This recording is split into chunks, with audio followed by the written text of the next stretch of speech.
So the Xbox 360 and PlayStation 3 era gave us some of the best games ever made.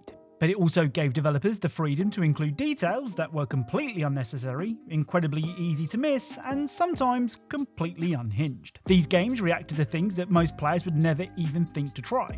So today, we're once again heading back to the 7th generation of consoles to uncover even more hidden details, starting with Saints Row 2. Now, a big part of any open world game is the soundtrack. If you're going to spend potentially hundreds of hours in a game's world, you want the music to be somewhat decent. And in Saints Row 2, it's much better than decent. Featuring Run DMC, Guns N' Roses, Tears for Fears and more, it's enough to make anyone want to sing along, including your character. You see, in what has to be one of the coolest details ever, when certain songs play on the radio, this will happen. It's the final countdown.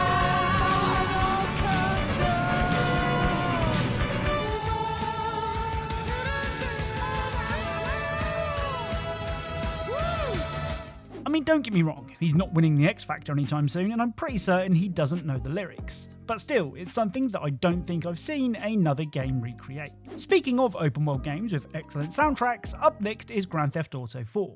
But this time, it's not the radio that we're interested in. When driving certain cars, if you set a waypoint on the in-game map, the GPS will guide you to your destination with voice commands and the occasional bing bong. In 100 yards, turn left, then immediately right. But here's where it gets even cooler. On extremely rare occasions, instead of making the bing bong sound, the GPS will do this instead. In 100 yards, turn left, bing bong. So instead of making the sound, the voice will just straight up say, bing bong. It's one of those details that will have you second guessing what you just heard. Bing bong. Now, gambling in video games is an actual problem today, what with loot boxes, card packs and weapon skins all designed to part you from your hard-earned cash. But back when Fallout New Vegas was released, gambling in video games was as simple as heading to a casino and losing just virtual currency. Now, the old saying goes that the house always wins, and in real life that is definitely true.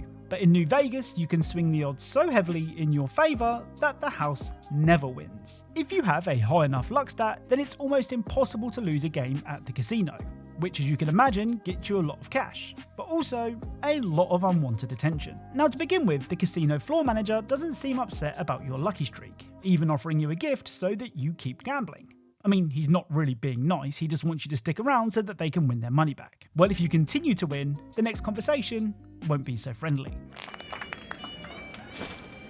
Okay, that's that. No more games for you. Go rob the tops. You're done here. Have some drinks, talk to some dancers, but you are done at my tables. So because you're winning, when you quite obviously should be losing, the floor manager bans you from gambling in the casino. The ban is so strict that you can't even use the slot machines, which does seem harsh. Now, dying in video games is almost inevitable. I mean, even the easiest of games has to have a game over screen so that you know what the stakes are. Well, some games actually make the death screens or death animations one of the most entertaining parts of the game. And that's true for Spider-Man Web of Shadows. After fighting Black Cat, Spidey tries to reason with her on a rooftop, where a QTE begins. What makes this so entertaining are the different deaths if you happen to miss a prompt. Are you okay? I told you to lay off.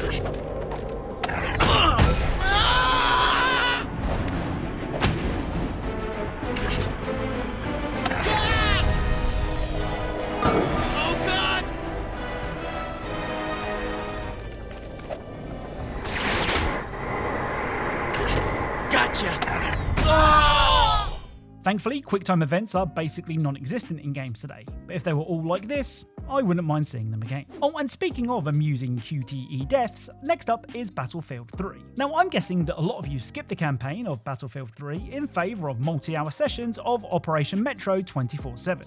I mean, I know that's what I did, but there is a really funny detail that can only be found in the game's campaign. On the Uprising mission, you'll need to crawl through a pipe to avoid the patrolling soldiers above, and it seems to be going smoothly, but fate has other plans.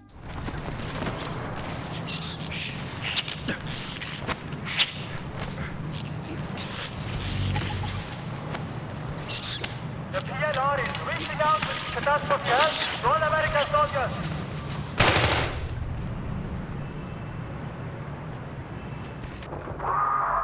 So if you fail the QTE, a rat will cause you to get spotted by a soldier and killed. With your last dying breath, you summon just enough energy to flip the rat off, which is brilliant. Now, sometimes the most fun that you can have in a game is doing the complete opposite of what the game wants you to do. Sometimes going against what the game asks will completely break a scene, but occasionally the developers knew exactly what players would try and prepared something specifically for the rule breakers. In Batman Arkham City, Harley Quinn and a bunch of goons try springing a surprise on Batman, and as you might expect, it doesn't work out, with Batman countering Harley before throwing her to the ground. I mean, she still does have Batman at gunpoint, so it's not all bad. And when Harley leaves, you're supposed to use your grapple gun to swing to safety. Here's the thing, what happens if you don't? Don't you move, Batman. Just stay there and this will all end okay. What do you mean, end okay?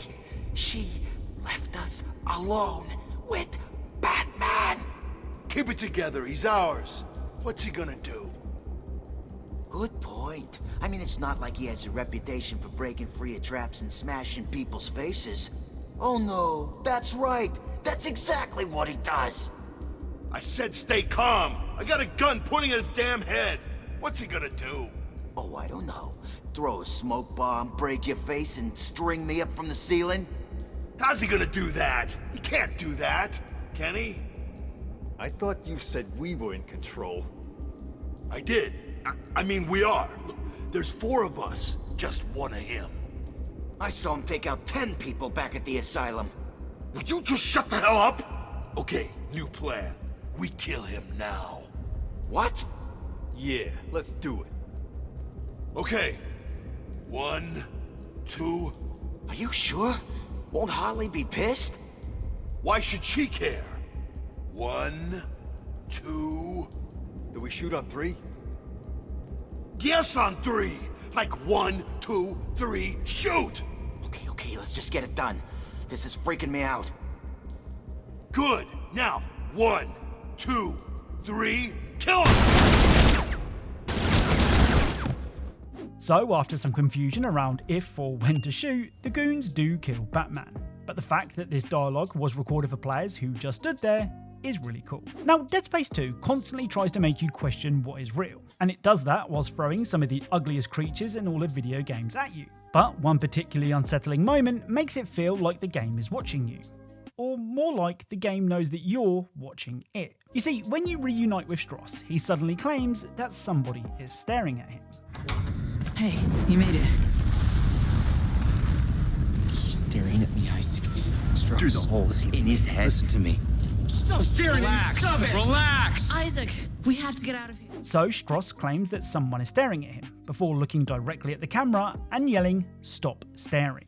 It's like he's talking directly to you, the player. And given that you're almost certainly watching him as he boards the shuttle, it's a surprisingly effective moment. Stop staring at me! Stop it! Now, I've said before that I love it when things that happen in cutscenes affect the actual gameplay. Apparently, this is easier to achieve with in-engine cutscenes, and that might explain why FMVs are now a thing of the past. Anyway, one of my favourite examples of a cutscene affecting gameplay can be found in Black Ops 1. After an extremely rough landing, Woods does this. Hotel 6, come back. Hotel 6, do you roger? Lima 9, Hotel 6 is gone.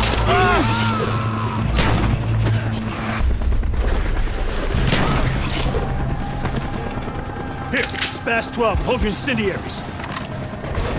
Where we heading, Mason? So after firing 2 shots, Woods throws you the shotgun. And when he does, those 2 shots are missing from the weapon. I mean, don't get me wrong, it is a really small detail, but I still think it's cool. Now, Sleeping Dogs is one of those games that everyone calls underrated, which probably means that it's no longer underrated. But what it definitely is a brilliant open world crime game. I mean, given that it came out on the 360 and the PS3, the world of Hong Kong feels surprisingly alive. And it even does some things that industry titans like Grand Theft Auto don't. You see, when your car takes enough damage, it will begin to produce smoke. And lots of it. Now, this is normal in most open world games, but what sets Sleeping Dogs apart is this. Nobody likes you. Come, Sula.